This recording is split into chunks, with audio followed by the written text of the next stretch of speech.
Hey, it's JC1424 once again with NASCAR Thunder 2004. And in this episode of our third season in career mode, we are going to be completing the Dodge Save Mark 350 at Infineon Raceway.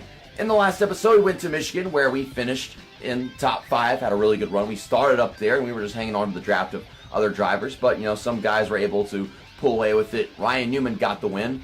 So with that really good run that we had, we finished in front of Tony Stewart, and now we are just 4 points behind him.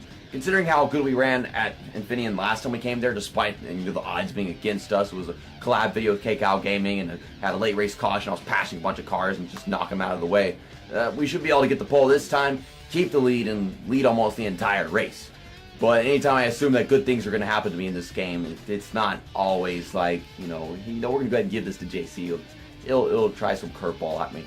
But, Ryan Newman, I think that was his first win of the season. I don't know if he plans to win any other races. I mean, he probably won more races last season when we had all kinds of different winners, but Sterling Marlin, Tony Stewart, Dale Earnhardt Jr., Jeff Gordon, Matt Kenseth, Bobby Labonte. So yeah, we got a few different kind of winners here, but not nearly as much as we did last season early on. I don't know if we're going to get anything like that again. Driver respect levels. Matt Kenseth is still pretty pissed off at me. He'll be hitting me on purpose if I come anywhere near him in this race, so I doubt we're going to spend that much time next to him. We did last time. The only thing that probably caused it was if pit stops are happening and then I get caught up in lap traffic and they wreck me or some shit, and then it just shuffles the field around. Kevin Harvick here. We got Earl Hall, hasn't raced since Daytona, and we're about to go back to Daytona tomorrow for the Pepsi 400. And you kind of ruined my chances of finishing well in the Daytona 500, didn't he? Now, I could have won that race if it wasn't for him. Bobby Labonte and Dale Earnhardt Jr. I've been sharing draft with him at Michigan most recently. It's like anytime I get the chance to share draft with him, it's like it should be Tony Stewart, but I'm too busy battling with a championship for this guy. We are using Kamikaze Games paint scheme because, Kamikaze loves his road courses. We quick select the chassis, engine, and body. The body is fresh out of the shop. I think it just got finished being built, and then the engine and chassis were just used in the last episode. Car rating of 75, more than enough to get the pole, and should definitely be enough for us to just, stay out in the lead all race long. I think this qualifying run will serve as more of a warm-up for me than an actual qualifying, because all you gotta do is not mess up too badly and they give you the pole by like 2 seconds. During the race, the AI are a little more competitive than that, at least in my opinion. They're like about a second faster, so slip up early on, they can just be around you. I also have to worry about cutting off the leader going into turn 1, because if I don't do that, then I don't actually get to be on the pole. He gets to take that advantage away from me, and it's like stuck on the inside of him or dropping behind him up the hill section. So I guess we can talk about the fact that they're transitioning this track back into what it used to be, like in the 90s. Every other series aside from NASCAR, they race here with this carousel between turn 4 and 7. And, with this version, you just kind of drive right past it. So that'll make turn 7 like a 180-degree corner now instead of this 90 or 100-degree corner, whatever it is now. So I don't know if it's going to take away passing opportunities or add more to it, but it should be exciting just to watch cars go through. It's like a really banked, fast road course corner. It's like adding a little speedway to it, which is nothing wrong because it's NASCAR, it's what we like. And of course, we got the pole in the outlap, 1 minute and 9 seconds. Oh man, I've been wanting to do this for a long time. NASCAR terrorism! Destruction! Usually you'd say don't try this at home, but please only try that at home. The green flag is out and we are underway for 11 laps here at Sonoma. Cutting off Mark Martin. He almost goes driving into Jerry Nadeau because of that, but if I don't do that, then I don't get to keep the lead. Just like I said. Oh my gosh, I'm shooting way down to the bottom of this corner. Stop it guys, stop, please.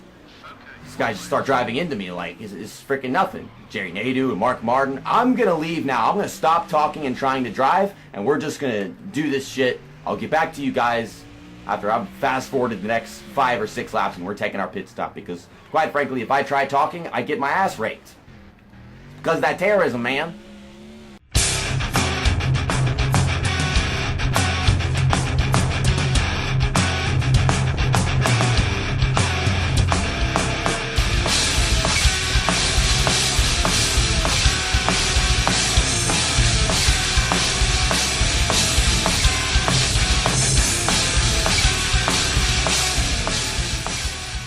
It really seems like half the time I go into some of these turns down a hill, but I can't actually see the turn, so I just go driving somewhere and hope that it's the right place. And then every now and then it's not. Like turn 4, well, I was going through the S's a while ago and I just drove straight to the freaking sand because I'm like, I don't know where the actual turn is.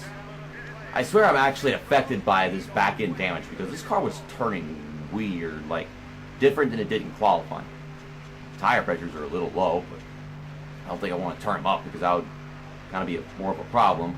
It says it won't take me any extra time to repair this damage, so I don't know what they're actually going to do. Tony's staying out to lead some laps or whatever. As long as there's no caution and we're not getting screwed, then that's good. But I think we should have like a 1-point lead over Tony Stewart if he finishes in second place after getting a lap led.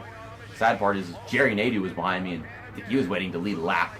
He was really aggressive in that first freaking corner, but it just didn't happen. So now we're coming off pit road. We're going to be around a bunch of other cars, pulling to the track without killing anybody. With that one guy by, that's Greg Biffle. I'm almost not even letting out the gas enough to get this car to turn in the first turn. But yeah, we're not even that much up to speed yet off pit road, but that's just what it is. Okay, let's not hit Greg Biffle, JC. He's going so slow that I'm almost hitting him without even trying to pass him. It's scary. Okay, let's use them brakes. Use them brakes. Greg Biffle, would be nice to use your brakes too. Oh my gosh, Ashton Lewis is really slow. I should be using my brakes. Gotta focus on the track a little more than the other drivers. All I gotta do is not be in the same lane as them. We'll be fine. But yeah, this is the scariest thing right now, is just trying to race around other freaking people. JC, stop looking at your mirror, you idiot. Focus on the track. Terry Labonte and his got milk car. It is. Oh my god. These guys are so freaking slow at the back of the field, and it scares the crap out of me because I don't know where the hell I'm going to hit them, if I do. Just use our brakes right here. Use Kenny Wallace. Get some good acceleration off of turn 11. And now I'm going to be next to Kenny Wallace right here. He almost hits the outside wall. You're going to have to hit the brakes. Yeah, I can't turn any more than that. You're making my race more difficult than it needs to be, man. Oh my gosh. We just have to be side by side for whatever reason. Okay, so some cars still haven't pitted. You can see the leaders coming off turn 7 right now, and that might be the last of cars to take pit stops. I don't know how long they really go. The long side goes like, what, lap 10 or lap 9? I don't remember how big the fuel tank is here. I remember I've always cut it really close on fuel mileage back in the day, just because like, wait until I don't have any fuel left in the tank. Like, that was a smart idea. What car, what are you doing? Oh my gosh, that was weird. Like, I turned a little bit and the car just started turning non-stop into turn 7. JC, focus on driving good. Good? Good. Drive good. Stupid. Stop driving bad. Oh my gosh. Now we gotta go to Watkins Glen and Core. I mean, the road courses are easier to drive in NASCAR Heat 3 than they are in this game, which is, I like that about this game. The road courses are actually fun to drive because these cars don't handle like simple baby shit. But in this game, yeah, an actual challenge. Johnny Benson, why are you trying to fucking wreck me, man? You got a turn right there. There is an actual turn. Turn, dude. What is with these freaking lap cars? They just don't even care where you are. Like, I don't want to pass him right there, but I gotta pass him somewhere, and he's driving so freaking slow that it's not even optional. Okay, so we're still running 9th, so still got some cars that haven't pitted yet. Yeah, the leader's still on the track coming off turn 7 right now. I'm surprised they're staying out this freaking long. I just hope they don't do that thing where they just never pit, because that's happened before. And if I knew it was going to happen, then I could always have conserved fuel for myself, because about that. I'm so busy talking about the actual racing crap that I'm not even driving the track properly.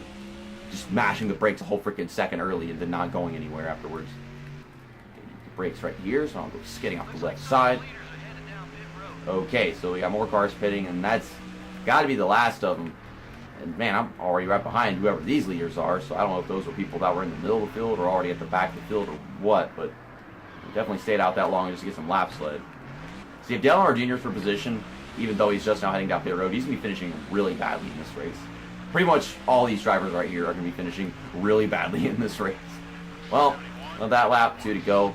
Let's take it to the end. This car is driving so fucking bad. Like, the simplest of places, it just doesn't want to turn. And why is it so much worse after my second run than my first run? I don't know. My car felt easier to drive last time. Look how much worse this lap time is because of that one. Someone overheated with like 1 lap to go. I have no clue who it was. I couldn't see him. If he was a fancy driver, I don't know. But now let's go do some donuts. So that was our 3rd win of the season. We could win at Daytona, and I'm pretty sure we're very capable of winning at Chicagoland. So we could get 3 wins in a row, and then we'd have 5 wins this season, just like that before the halfway point.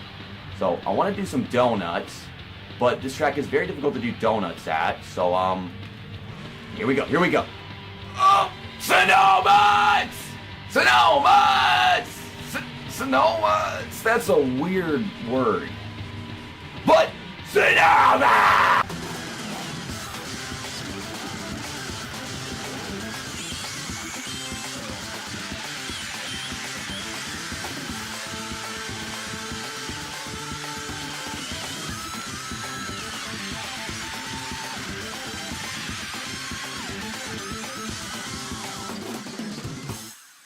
Tomorrow we are going to Daytona International Speedway for the Pepsi 400, as I mentioned at the beginning of the video, where I'm going to be using MDK's paint scheme again, because, you know, it's Florida, one of his home tracks, and we couldn't win the Daytona 500, so I'd like to see if I can win one of the Daytona races in this car. So that would be great. That was our 3rd win of the season, 7th win of our career, 1 more win, and I'm sure that's going to happen at some point, maybe next race, maybe Chicago, and there's a bunch of other places we're going to have opportunities, but yeah, our 4th win is going to be just around the corner. We'll already be having a better season by a whole freaking country mile over 2004, and of course with the new points here, 6 points over Tony Stewart, so I gained 10 points on him. I mean, that must have means that he finished like 3rd, because I don't think he got 2nd in that race, if that's what the result is. And then you've got the driver spec ratings. I figured Jerry Nadeau is in here from the start of the race. I was expecting like Kenny Wallace and Johnny Benson, but no. Well, Matt Kenseth is still there. His rating goes down to the -40, so say in like 2 or 3 races, his should be completely gone, as long as I just stop running into him all the time. Dale Earnhardt Jr. is still like 42 with the Alliance. Kevin Harvick, so really didn't bump into that many drivers aside from those lap cars and Jerry Nadeau at the beginning. So we've got to go to team management. We've got some work to do in the garage. As far as shop editions go, we've got 1 race left until the simulation software comes in to increase our body drafting.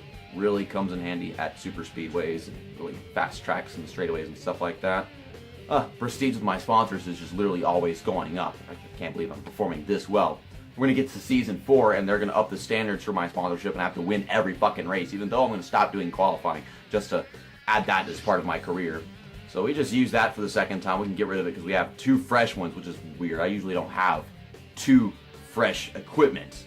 I guess I'm going to have to just choose whatever one is best, or I would save the best one for Chicagoland, because at Super Speedway it's most important that you just have a good strategy and whatever and get to the field on your own. So I'm just going to sell this.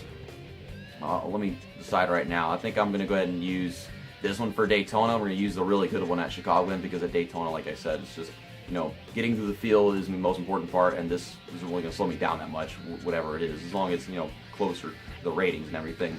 I don't know which one I need the most, at Chicagoland or Daytona, but we've got some work to do on this. This is still got 4 races left until it's done being built, but this just came out 77 power and 71 efficiency. Yeah, these ratings are getting really freaking high. And if I overhaul this, it's going to go from 75 to 78 on power and 69 to 71 on efficiency. So, golly, all these shop additions and new crew members are really making my equipment just soar into really high ratings so fast compared to what it was really slow and wasn't getting anywhere just a while ago, the few races back. So $586,000 for 2 races just like always. And then the bodies, that was the first race using that one. We've got 1 race left until this is done being overhauled, and I'm not going to start building a new body until that shop edition comes in the next episode. So yeah, it's just around the corner.